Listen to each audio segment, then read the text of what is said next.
Hello students, मैं अनुमित्रा ma'am नया उजाला social foundation से।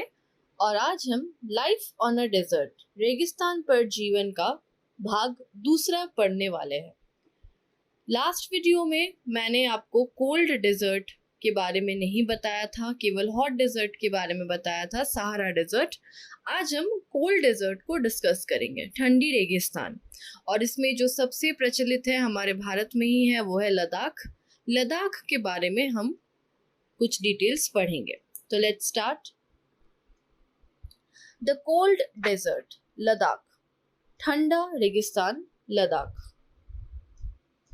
लद्दाख कहाँ पे है पहले ये देखिए। Ladakh is a cold desert situated in the Great Himalayas, the eastern side of Jammu and Kashmir। यानी लद्दाख एक ठंडा रेगिस्तान है जो जम्मू और कश्मीर के पूर्वी हिस्से में महान हिमालय में स्थित है।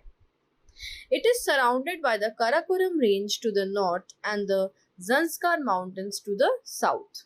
यानी उत्तर में ये घिरा हुआ है काराकोरम रेंज से, काराकोरम पर्वत श्रृंखलाओं से, और दक्षिण में जो है इसको घिरा हुआ है जांस्कार माउंटेन्स, ठीक है, पर्वत इसको दक्षिण में घिरा हुआ है। Many rivers cross Ladakh, among which Indus is the most important। तो लद्दाख से कई नदियां होकर गुजरती है, जिसमें सबसे इम्पोर्टेंट है, सबसे महत्वपूर्ण नदी जो है वो है इंडस यानी सिंधु नदी। There are several glaciers in Ladakh, such as the Gangri Glacier।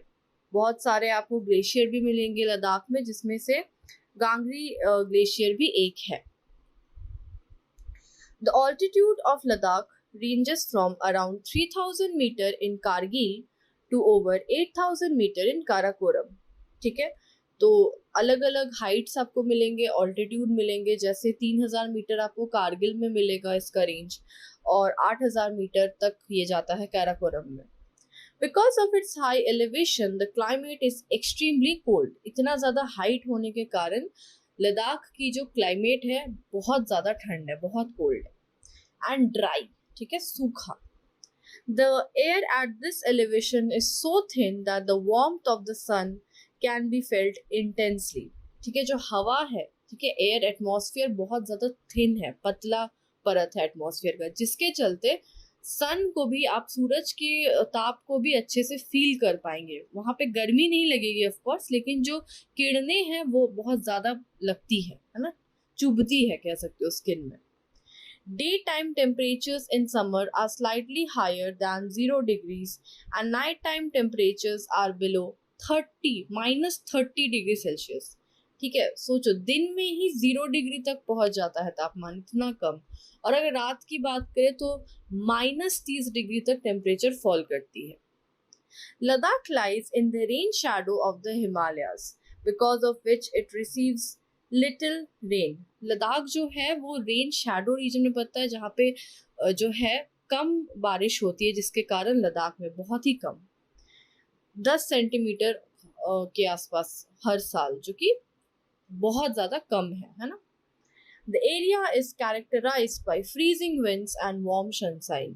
तो अगर हम कैरेक्टराइजेशन करेंगे इसका कि आप मतलब क्या बता सकते हो इसके क्लाइमेट के बारे, तो फ्रीजिंग विंड्स है, मतलब एकदम चिली वेदर है ना, ठंडी हवा बहती है बर्फ की तरह ठंडी, और वार्म सनशाइन, और जो धूप है वो बहुत ही कम आपको लगेगी, है ना, वार्म टाइप की आपको लगेगी।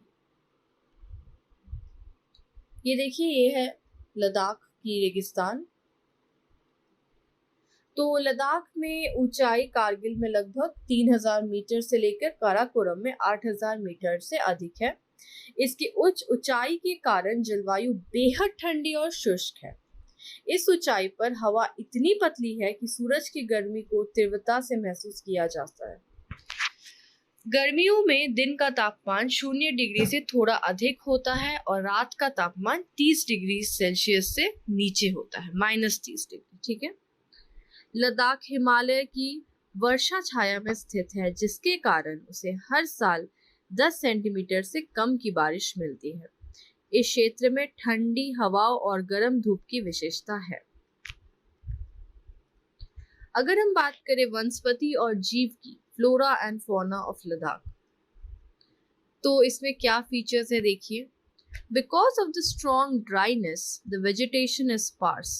जैसा कि मैंने बताया था बहुत ड्राई है वेदर, है ना, बहुत ही सूखा रहता है, जिसके कारण जो वेजिटेशन है वो भी बहुत कम है, स्पार्स है, ठीक है। There are scanty patches of grasses and shrubs for animals to graze. थोड़े बहुत आपको जो घास है, ग्रासेस है, और कुछ कुछ छोटे छोटे पौधे आपको दिखेंगे जो कि एनिमल्स ग्रेस करते हैं, है ना, जैसे खाते हैं एनिमल्स जिनको, herbivorous animals. Groves of willows and poplars are seen in the valley. Willow और पॉपुलर के जो बुशेस है आपको दिखेंगे। In summer fruit trees like apples, apricots and walnuts bloom. Summer के सीजन में आपको फिर भी एप्पल का जो पेड़ है, ठीक है, एप्रिकॉट, वॉलनट, इन सब पेड़ों के दर्शन हो सकते हैं समर में। Robins, redstarts, Tibetan snowcock, raven and hoopoe are sighted in Ladakh. ये कुछ एनिमल्स हैं जो आपको लद्दाख में दिखेंगे। There are some that are migratory birds. कुछ आपको माइग्रेटरी बर्ड्स भी दिखेंगे, है ना, जो माइग्रेट करके आते हैं लद्दाख में, है ना। Ladakh animals include wild goats, wild sheep, yaks and dogs from particular species. Animals में आपको जंगली बकरी, ठीक है, जंगली भेड़, याक्स और कुछ डॉग्स के स्पीसीज भी वहाँ पे दिखेंगे। Livestock is raised for milk, meat and leather. यहाँ भी सेम हॉट रेगिस्तान की तरह शीप, गोट, हॉर्स, कैमल, ये सबको पाला जाता है दूध के लिए और मीट के लिए, ठीक है, लेदर के लिए, जैसे मैंने बताया था, ठीक है। उनकी स्किन से, उनके त्वचा से लेदर भी ये लोग निकालते हैं। मजबूत सूखापन के कारण वनस्पति विरल है। जानवरों को चढ़ने के लिए घास और झाड़ियों के जो है डरावने पेच है। घाटियों और चबूतरों के पेड़ों को घाटियों में देखा जाता है। गर्मियों में सेब, खुबानी, अखरोट जैसे फलों के पेड़ खिलते हैं। लद्दाख में रॉबिन, रेड स्टार, तिब्बती स्नोकॉक, रेवन और हुपो देखे जाते हैं। कुछ ऐसे हैं जो प्रवासी पक्षी भी हैं, माइग्रेटरी बर्ड्स। लद्दाख जानवरों में जंगली बकरियां, जंगली भेड़, याक और विशेष प्रजातियों के कुत्ते भी शामिल हैं। पशुधन को दूध, मांस और चमड़े के लिए उठाया जाता है। ये देखिए, ये लद्दाख का वनस्पति है।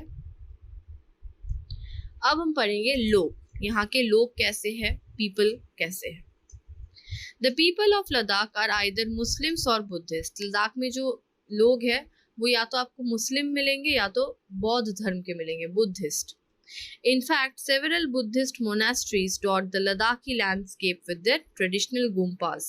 बहुत सारे आपको मोनास्ट्रीज मिलेंगे, गुम्पास। गुम्पास बुद्धिस्ट मंदिर होते हैं, बेसिकली बौद्ध मंदिर, जिसको गुम्पास बोला जाता है। आपको लद्दाख में ये बहुत सारे दिखेंगे।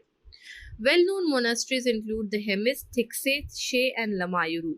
ये कुछ फेमस वेल नोन मोनास्ट्रीज हैं जो आपको लद्दाख में मिलेंगे, हेमिस, थिक्से, शे and लमायुरू। During the summer time, people grow barley, potatoes, peas, beans and turnip. ठीक है, समर के सीजन में ये सब कुछ जो है लोग ग्रो करते हैं, एग्रीकल्चर करते हैं, बार्ली का, पोटैटो का, पीस, बीन्स और टर्निप का। The winter climate is so severe that people indulge in celebration and ceremonies. Women are not only employed at home and in the fields but also run small businesses and stores. तो winter season में इतना ज़्यादा मुश्किल हो जाता है लोगों के लिए काम करना कि वो कुछ सेलिब्रेशंस और उत्सव में ये सब को बिता देते हैं। और अगर हम महिलाओं की बात करें तो महिला अपने घर के कामों को छोड़कर भी छोटे मोटे काम और अपना चलाती है, ठीक है, बिजनेस करता है, कोई कोई दुकान खोलता है, तो इस तरह के काम वे लोग करते हैं। ले, the capital of Ladakh, has good road and air connection. तो जो कैपिटल है लद्दाख का, ले, इसमें आपको अच्छे रोड्स मिलेंगे और ट्रांसपोर्ट कम्युनिकेशन अच्छा है यहाँ का। Tourism is a major business with many tourists flocking from the interior of India and abroad. यहाँ पे टूरिज्म एक बहुत बड़ा बिजनेस है, ठीक है, लोग लद्दाख बहुत ज़्यादा घूमने जाते हैं, तो यहाँ पे टूरिज्म बहुत चलता है, ठीक है। इनफैक्ट बाहर से भी बहुत लोग आते हैं लद्दाख, इतना सुंदर जगह है ना। तो लद्दाख के लोग या तो मुस्लिम हैं या तो बौद्ध हैं। वास्तव में कई बौद्ध मठों ने अपना पारंपरिक गुम्पास के साथ लद्दाखी पश्चिदे को डाट किया। प्रसिद्ध मठों में हेमिस, थिक्से, शे और लमायू शामिल है। गर्मियों के दौरान लोग जौ, आलू, मटर, बीन्स और शलजम उगाते हैं। सर्दियों की जलवायु इतनी गंभीर है कि लोग उत्सव और समारोह में शामिल हो जाते हैं। महिलाओं को न केवल घर और खेतों में नियोजित किया जाता है, बल्कि छोटे व्यवसाय और स्टोर भी चलाए जाते हैं। लद्दाख की राजधानी लेह में अच्छी सड़क और हवाई संपर्क है और पर्यटन का एक प्रमुख व्यवसाय है, जिसमें कई पर्यटक भारत और विदेश के आंतरिक भाग से आते हैं। टूरिज्म, पर्यटन एक बहुत इंपॉर्टेंट पार्ट है लद्दाख का। Lives of individuals are changing as a result of modernization. अगर आप बोलेंगे मॉडर्नाइजेशन के कारण ना वहाँ के भी लोगों का, वहाँ के जो लोग हैं वहाँ का जीवन उनका बदल रहा है ना। Throughout the centuries, people of Ladakh have been taught to live in balance and harmony with nature. और सदियों से लद्दाख के लोगों को प्रकृति के साथ संतुलन और सद्भाव में रहना सिखाया गया है, क्योंकि ऑब्वियसली वहाँ पे आपको हर चीज़ तो नहीं मिलेगा ना, रिसोर्सेज बहुत कम है वहाँ पे। Because of the shortage of resources, जैसे पानी हुआ, फ्यूल हुआ, they are used reverently and carefully. लोग बहुत सावधानी से इस्तेमाल करते हैं, ठीक है, संसाधनों का, क्योंकि इनका बहुत ज़्यादा कमी है, पानी का कमी है, ईंधन का कमी है, तो लोग बहुत ही सावधानी से इनका उपयोग करते हैं। तो ये कुछ इमेजेस हैं पीपल ऑफ लद्दाख के, आप देख सकते हैं इस तरह के ये कपड़े पहनते हैं। इनका ट्रेडिशन जो है वो बुद्धिज्म से बहुत ज़्यादा इंस्पायर्ड होता है। तो आज के लिए इतना ही स्टूडेंट। आई होप आपको द कोल्ड डेजर्ट लद्दाख के बारे में बहुत सारी बातें आज पता चली। Thank you.